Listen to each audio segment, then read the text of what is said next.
Okay, so it's been 4 weeks since I have made the last Linux video covering the topic of Copilot and Microsoft spying on you, and the solution to this, seemingly, as I have tried Ubuntu Linux. And in that 4 weeks, I have been using it, the daily driver, the thing you're seeing right now, and I've been testing it. Like, seriously, I have tried everything I could. Content creation, gaming, late night, working, and other things. And that's what I'm going to talk about in this video after the intro.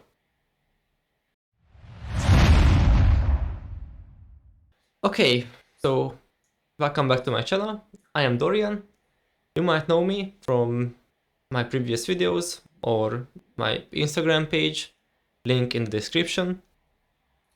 And yes, I have tried Linux. I am using Linux now as a daily driver on my main computer, and I'm going to tell you my honest experience and my honest review about what is Linux and do I like it, do I recommend it, do I recommend you to use it or not. That's the topic I'm going to cover in this video.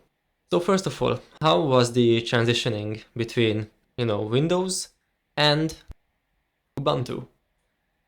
So this is an interesting point because I would get into the details, but for the sake of the length of this video, I'm not going to. First, the installation process. However stupid or mind-blowing it would feel to you to hear, Linux is free. It is $0, absolutely. And the installation process is fairly simple for me. First, you get a thumb drive and you get the appropriate Linux image you want to use. So in my case, Ubuntu, and you burn it onto it. You plug it into your computer, select the boot order, and yeah, that's it. You have booted into Linux. From that point, you just select the installer, install the operating system, where you can choose if you want to dual boot it, which means you keep the original system that you've been using, or you just nuke the entire hard drive.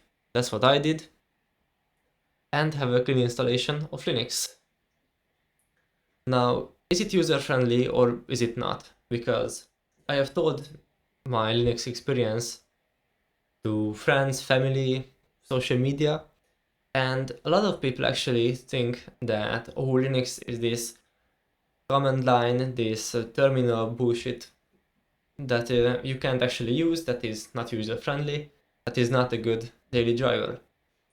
And that's what I'm going to disprove, because I'm sort of a geek. So yeah, I've been doing some programming, some 3D, gaming, customization. So yeah, I've been tweaking the system, but I'm not a wizard by any means.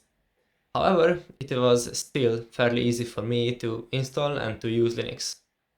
And second point I want to talk about is performance. You are not going to believe the performance boost you get. So it is 2 tiers. I would like to sort this section into, which would be, you've got a fairly strong or even overpowered computer like I do. This is fairly strong, not overpowered by any means, but it's fairly strong, and you want to make it, I don't know, quicker, even stronger for some heavy tasks. You can do it with Linux because it is so well optimized that I get faster boots, and 100, 120, that's basically enough to use the capacity of my monitor. So that's part one, and the second version I'd like to highlight is that if you have older hardware or a slower, maybe weaker computer or laptop, and you want to make it work again, then Linux is for you. Because Linux is so lightweight, it is at most, I believe, 3 gigabytes for the biggest distributions, but it on average is 1.5 gigs, or it's in the hundreds of megabytes. So lightweight it can run from your RAM, almost. And what do I mean by this? Linux is almost free of bloatware, which means that on Windows you get the whole Office package, so many programs that you are not using, are not going to use, and you don't want them. It's going to take up space that you would use for, I don't know, your schoolwork or work or work. Second of all, it is because it's got so much bloatware, it is slower. Linux is not. See, I'm running a strong computer, but I'm still seeing the performance surplus I get. Incredible, absolutely. And if you're my age, so in your teenage age, so if you're, I don't know, 14 to 19 and you like to game on your computer, then Linux is going to help you a lot. I'm not talking about compatibility because it's still got some issues, not a lot because you can bridge it, you can have workarounds with everything. See, I have a Steam account loaded with games and more than half of them are not natively supported, so more than half of them are made for Windows and I can still play them on Linux without errors and glitches with the same, if not more FPS than I get on Windows. You're going to have a good time gaming, and now more and more titles such as War Thunder, which promo break, unsponsored promo break. If you use my link in the description below, you got bonuses in the game such as Golden Eagles, money, so Silver Lions, premium time, and premium vehicles, which who would let it slide? That's the chance of your life in this game. So make sure to use it, and it's a win-win for the both of us. You get money, you get vehicles, you get premium, I get money, I get gold. So win-win, make sure to try it out, even the battlefield. So now that the sponsor break is over, how easy it is to use, how user-friendly it is to use, I understand you want to have a computer that is, fairly easy to use, you don't want any complications, you want every package to be usable, just like on Windows. You get everything just like on Windows, let me tell you. It's kind of the same, actually, but the only thing that's different is the workflow. Because here on Linux, you don't have an exe file most of the time that you click through the agreement stuff and then you can maybe use it. But there's a launcher, you have to download more things. No, Linux, you just unzip your file or you run the deb package and you're good to go. You just launch it and use the software, you use the game you wanted to play or use. Easy. If not, even more easier and simpler than Windows has ever been. It is really.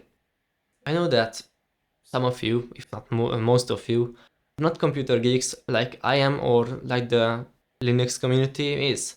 And this is not an offense to anybody who likes Windows. Being a geek is okay, it's fine. But a lot of people are not. A lot of people just want to hop onto Google Chrome or their browser, write some emails, look at some presentations, browse YouTube or Netflix, and that's it. Same exact on Linux, but it is freer, it is more private because Linux doesn't collect your data. The only data they collect is crash reports, which means if you run, I don't know, some heavy task, you are editing photos and videos, and your PC just can't handle it, it crashes, you have the option, you don't even need to, you just have the option to send a crash report to the developers, so in my case Ubuntu, to tell that, hey, my system crashed, please fix this or optimize it.